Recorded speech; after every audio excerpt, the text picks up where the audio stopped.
Le département, premier partenaire du sport en Sarthe.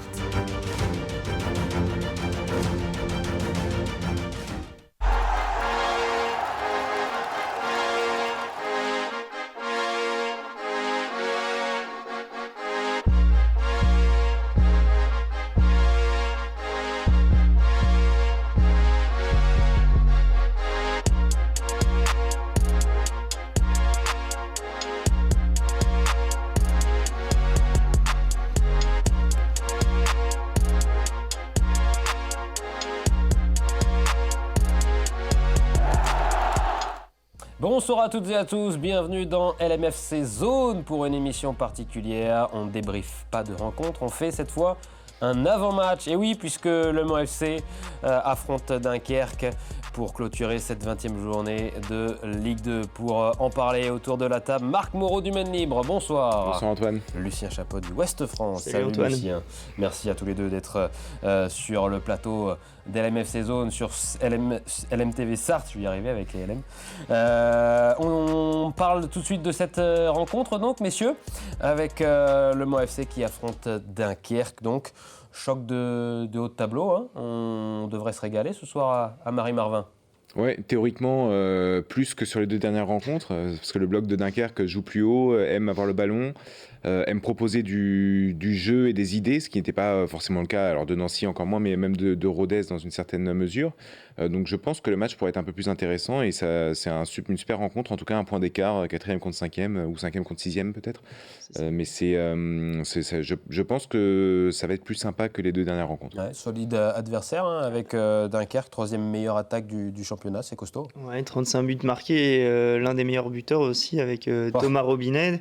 Un but lors des 12 derniers matchs. Sur les 9 derniers matchs, ils en ont gagné 7. Donc c'est, je crois, le compte officiel de la Ligue 2 qui a nommé le match la rencontre des Invincibles. Ah oui, j'ai vu ça. Ouais. Ça va être un peu ça. Donc c'est sûr que ce soir, on devrait avoir des buts. Et ouais, le Mans a intérêt à retrouver une petite efficacité offensive. Sinon, ça va être compliqué, je pense. On en parlera dans quelques instants d'ailleurs de l'efficacité offensive mancelle. Parce que du côté de Dunkerque, ça va bien.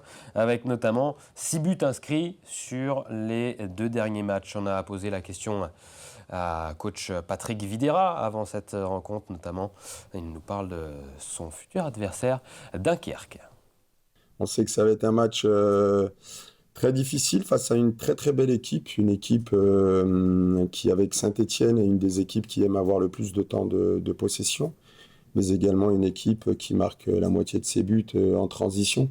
Donc c'est une équipe complète avec des joueurs très intelligents, qui a été très bien construit, je trouve. Donc voilà, c'est aussi une des meilleures attaques de ce championnat. Elle a toujours marqué un but lors des 12 dernières journées, face aussi à une des meilleures défenses de ce championnat aussi. Donc voilà, il va falloir nous aussi pouvoir imposer des choses, mais on sait que ça ne va pas être facile, mais on a la volonté, avec beaucoup d'humilité, de vouloir le gagner. Marc, il y a eu de partout au match aller entre Dunkerque et le Mans FC. Est-ce que tu crois en une victoire mancelle ce soir ? Si on veut croire dans les symboles, c'était le début de la série d'invincibilité du Mans FC à Dunkerque. Je pense que Le Mans peut le faire parce que Le Mans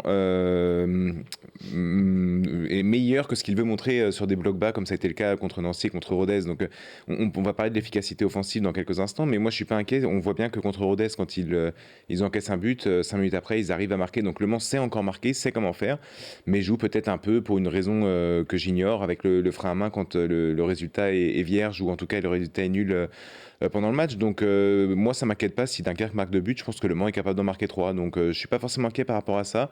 Je dirais plus que les absents, peut-être Antoine Rabillard, même si c'est pas un buteur forcément marquant au Mans FC cette saison, je pense qu'il va manquer quand même ce soir. Donc je m'inquiète plus par rapport à l'effectif du Mans FC plutôt qu'à l'effectif de Dunkerque et à la qualité de cette équipe.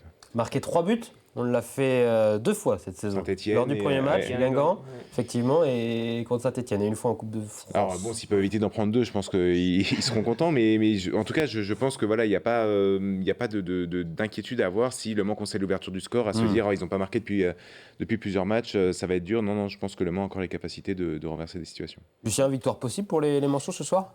Alors ce soir, je pense que c'est soit tout, soit rien. Il n'y aura pas de match nul, clairement. Non, je pense pas. J'y crois pas au match nul. À l'aller, ça avait été. Moi, le Dunkerque m'avait impressionné, notamment Enzo Bardelli au milieu de terrain. C'est un créateur vraiment fantastique, je trouve. Et ce soir, ça peut vraiment être leur facteur X. Il va falloir être très très proche de lui.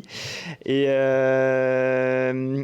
ouais, il n'y aura pas de match nul. Et soit victoire Mancel serrée, soit victoire un peu large, je pense, de Dunkerque. Et pour gagner, il faut marquer. Et Le Mans ne marque pas beaucoup ces derniers temps. Un but sur les 3 derniers matchs pour les joueurs de Patrick Vieira.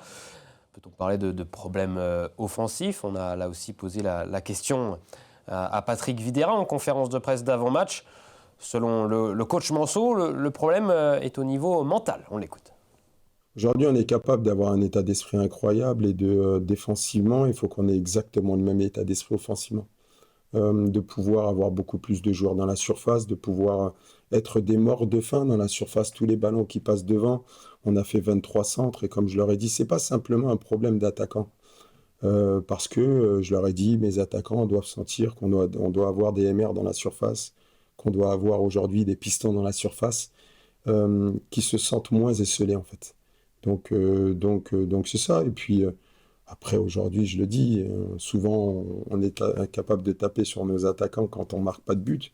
Mais si aujourd'hui nos devs centraux sont capables de marquer des buts et si nos pistons sont capables de marquer des buts aussi, c'est important. Donc c'est surtout aussi de leur donner beaucoup de confiance. On a pu aussi travailler sur certaines choses, sur des repères de zone cette semaine, sur de la confiance, sur des discussions qu'on est capable d'avoir ensemble. Mais j'ai aucun doute, ça va revenir très rapidement. Question de confiance, d'état d'esprit. Le problème est mental pour toi aussi, Marc ?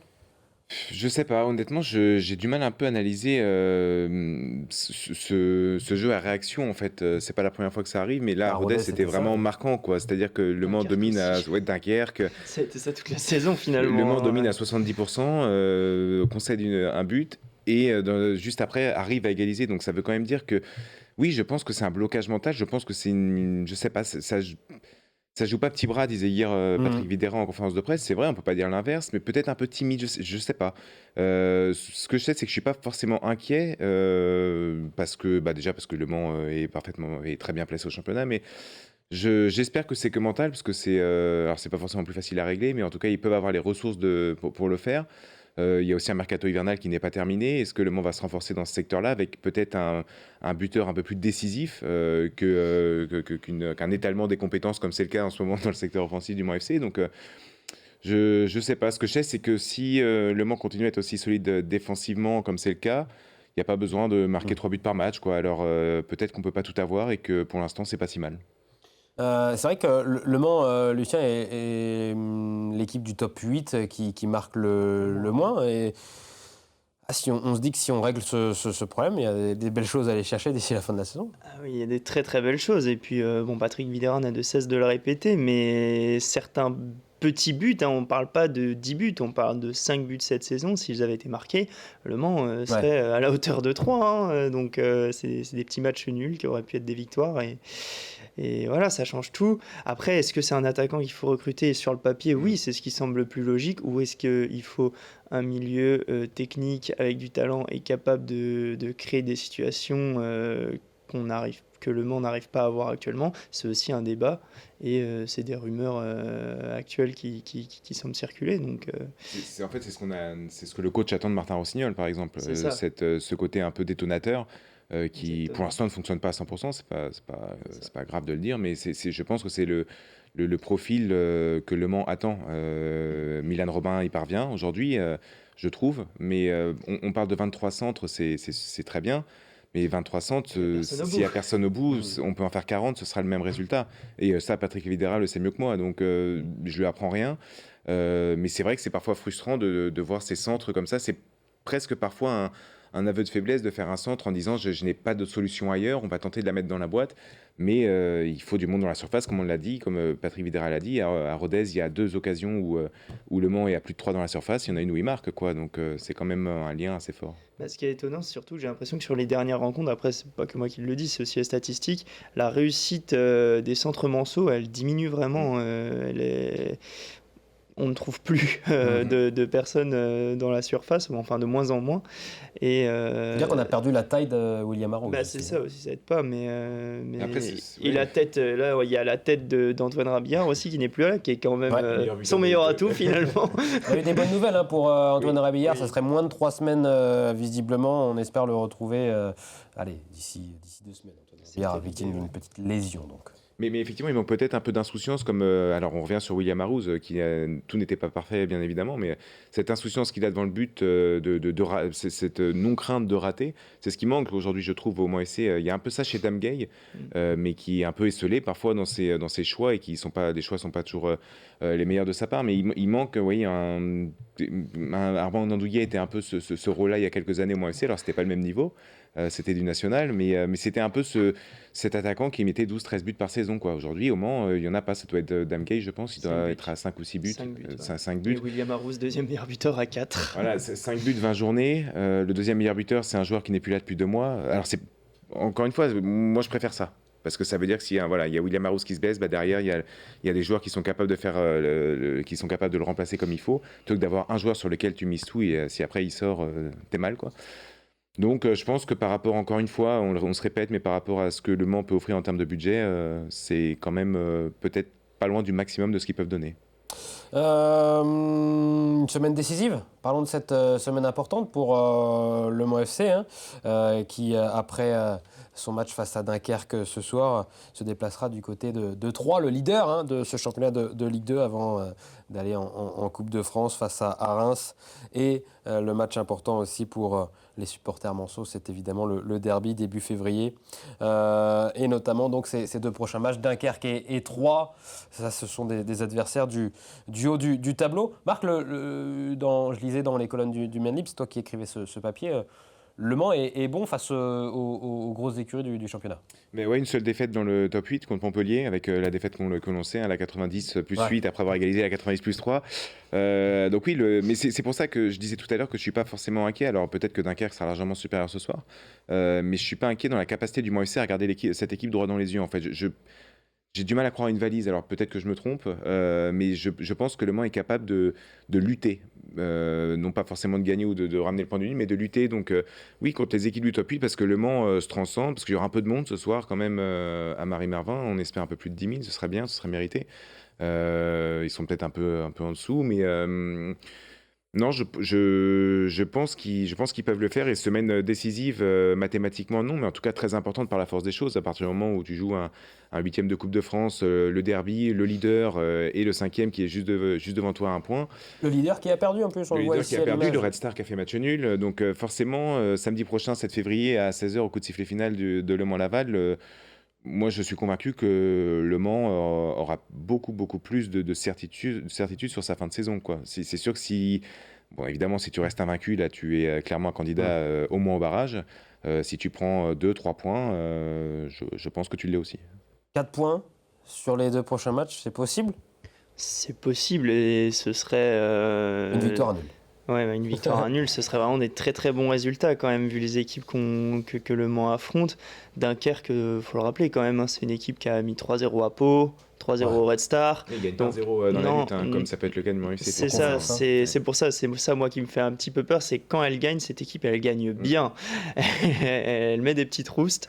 Faut passer 3 Red Star quand même, faut le faire. C'est l'équipe la plus costaud en ce moment. Sur les 10 derniers matchs, c'est l'équipe qui a la meilleure dynamique, juste devant le Mans FC, donc c'est simple. Si Le Mans sort invaincu de ces 2 confrontations contre Dunkerque et Troyes, est-ce que Le Mans change de dimension pour la fin de la saison? Ça dépend, selon nous ou selon Patrick Vieira.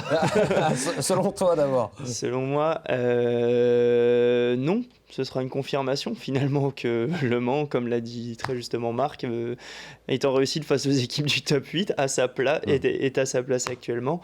Après, ça va vraiment être pour moi le nombre de buts marqués qui va être déterminant et qui pourrait accessoirement déterminer la fin du mercato Manceau. Et selon toi, Marc, oui, s'il y a 2 matchs nuls, on change de dimension pour la fin de la saison? Je pense qu'il change officiellement de dimension. C'est-à-dire que là, c'est terminé. Alors, non pas que Le Mans se cache, mais Le Mans joue encore le surprenant promu. Ce sera terminé, effectivement, même si tu perds un des 2 matchs, même si tu prends 3 points et que tu perds soit contre Dunkerque, soit contre 3, les autres équipes le savent très bien que Le Mans est un candidat au barrage, ils le disent depuis le début. À partir du moment où tu vas gagner à Geoffroy Guichard, que tu fais 2-2 contre 3 chez toi, alors que tu dois gagner en plus ce match-là, tu sais très bien et puis que tu perds pas contre une seule équipe du top 8, à un moment c'est mathématique. Le Mans a la capacité de jouer devant. Il faut maintenant confirmer avec la fatigue de la saison, l'accumulation des matchs. Il y aura 4 matchs en 2 semaines. C'est ça, moi, qui me confirmera à moi si Le Mans change de dimension. Parce que de faire un match très bon, Le Mans est capable de le faire. D'en faire 4 de suite, un déplacement à Reims un peu piégeux, un derby où ça va être dur contre, même si Laval est complètement au fond du trou, entre guillemets, au classement. De savoir enchaîner dans la durée, c'est répéter le haut niveau qui est le plus dur dans ce sport et dans tous les sports. Donc je pense que c'est là où on aura une confirmation ou pas. C'est sûr, donc 4 matchs vraiment de très haut niveau. Mais par contre, si là, Le Mans, comme tu l'as dit Antoine, reste invaincu sur les 2 prochains matchs, ils égaleront le record précédent d'invincibilité pour un promu. Et ça, ce serait quand même un symbole vraiment fort, je pense. De promu qui a été monté à la fin de la saison. Effectivement, c'est ce que j'allais ajouter. Ça avait été assez probant pour les précédents détenteurs du record, enfin pour les détenteurs actuels. Vous avez vu le classement, Le Mans FC en cas de victoire ce soir qui pourrait prendre la 3e place du championnat. Il y a donc un coup à faire. Voilà, on revoit ici le classement. On peut se retrouver sur le podium ce soir. Et je pense vraiment que, en regardant le classement, je pense vraiment, alors 3 est très costaud, mais je pense vraiment que c'est Dunkerque parce que moi, Reims ne m'impressionne pas particulièrement depuis le début de saison en termes de production dans le jeu. Après, ils sont 3e et ça veut dire quelque chose, mais je pense que Le Mans a largement les armes pour faire quelque chose. Après, c'est Dunkerque, même Montpellier, je pense qu'il faudra se méfier de cette équipe. On ouvre une courte page mercato, il nous reste 2 minutes pour évoquer les transferts. Il reste quelques jours encore, le mercato qui est ouvert jusqu'au 2 février à 20h. De recrues pour l'instant sur ce mercato hivernal pour les Manceaux avec Lucas Bretel et Mathis Hamdi. On a une rumeur récente avec une information de Foot Mercato qui nous parle d'Adil Bouraba, le milieu de terrain de Beauvais en National 2 qui performe, le joueur de 20 ans cette saison. C'est qu'une rumeur, bien sûr, pour l'instant, même si on attend plus d'informations dans les prochaines heures, dans les prochains jours. On a posé la question, notamment sur ce renfort potentiel. Est-ce qu'il faut se renforcer durant ce mercato? Est-ce que c'est possible de voir l'arrivée de nouveaux joueurs? La réponse de Patrick Videra. On le sait très bien, si on veut recruter dans ce secteur, il va falloir avoir un départ. Mais pour l'instant, voilà où on en est. S'il y a un départ demain, je pense qu'on aura l'obligation de pouvoir recruter quelqu'un. Mais pour l'instant, on n'en est pas là. Il nous reste une dizaine de jours encore, c'est ça? Oui. Donc on verra sur les 10 prochains jours qui arrivent. Mais après, vous le savez de comment je fonctionne. Aujourd'hui, si j'ai quelqu'un de plus, je serai très content. Mais si aujourd'hui, il n'y a personne qui arrive, je ferai avec. C'est possible qu'il y ait des joueurs qui puissent partir avant la fin du mercato. J'ai rien à vous cacher. Mais voilà, après, il y a des négociations entre les clubs, il y a différentes choses. Est-ce que le garçon aussi trouve ce qu'il veut exactement, chaussure à son pied aussi. Donc il y a différentes choses. C'est jamais simple. Et puis le mercato d'hiver est vraiment pas facile. Voilà. Vous savez, le mercato d'hiver, vous allez rencontrer soit des garçons qui sont en situation d'échec dans différents clubs, parce que oui, si vous avez la possibilité, si vous êtes un club qui a une forte manne financière, de pouvoir mettre 5 millions, 10 millions sur la table et de pouvoir acheter un joueur, c'est pas notre cas. Donc soit vous allez les chercher dans des divisions inférieures et de pouvoir les faire grandir et que ça puisse être de bonnes surprises par la suite. Marc Moreau, Le Mans doit-il se renforcer dans les quelques jours qui restent avant la fin du mercato? Hormis une opportunité extraordinaire, non. Lucien? Non plus, je pense pas que ce soit nécessaire. Merci messieurs pour cette brève réaction sur le mercato. Oui, parce qu'il lui reste très peu de temps. Et merci à vous de nous avoir regardés sur LMTV Sarthe. Bon match pour le Mans FC Dunkerque à partir de 20h45. Vous pouvez encore foncer au stade pour prendre vos stades. Tranquille, hein, sur la route, soyez prudents bien sûr. Vous pouvez aussi prendre le tramway. Merci à toutes et à tous. On se retrouve lundi prochain pour débriefer les rencontres du Mans FC. Ciao les amis.